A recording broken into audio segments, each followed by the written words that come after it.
El Alpamayo es una montaña mítica. En un congreso de fotografía que se hizo en Múnich hace ya muchos años, se eligió como la montaña más bella del mundo. No es una montaña que se pueda subir caminando, tampoco es una montaña que tenga 6.000 metros, le faltan 35 metros para convertirse en un 6.000, pero es una perfecta pirámide de hielo de abajo a arriba que es impresionante. Desde lejos el Alpamayo es precioso, es espectacular, y escalarlo tiene que ser algo superior. Tiene una pared de más de 500 metros de hielo, al principio inclinada, al final bastante vertical, y que de ella no se puede bajar caminando, se tiene que bajar con cuerdas, rapelando, haciendo 10-12 rápeles de muchos metros, porque es una escalada verdaderamente espectacular.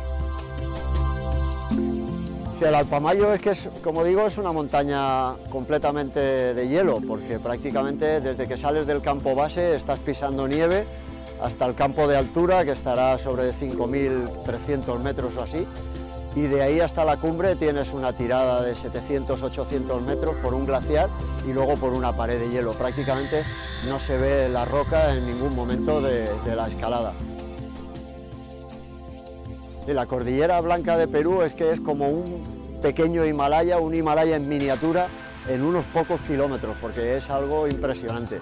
Son montañas de 5.500, 6.000, hasta 6.700 metros que tiene la montaña más alta de Perú, que es el Huascarán. Yo he estado en algunas de estas montañas, como el Chinche, el Huascarán.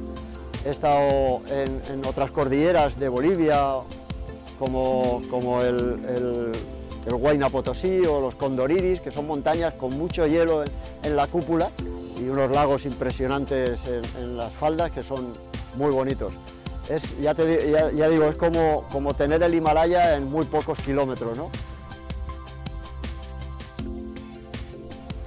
El proyecto Desafío Solidario tiene 3 partes. Va a ser un trekking que a mí me va a servir de aclimatación, pero que voy a intentar reunir a un grupo de personas, entre 17 y 18 personas, que puedan venir acompañándome a ese entrenamiento o aclimatación para luego hacer un proyecto personal.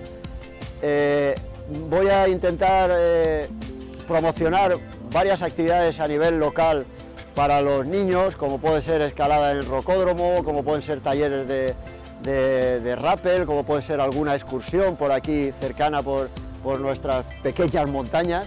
Todo esto, como digo, pues va encaminado a que todas estas actividades y todo promocionar este proyecto sirva para recaudar fondos para una asociación local que en sus actividades pues tenga también algo relacionado con el tratamiento para niños con enfermedades raras, ya que las asociaciones pues están recibiendo menos subvenciones y bueno, pues intentar ser un poco solidario y que la gente también pues lo tome como algo suyo y que colabore.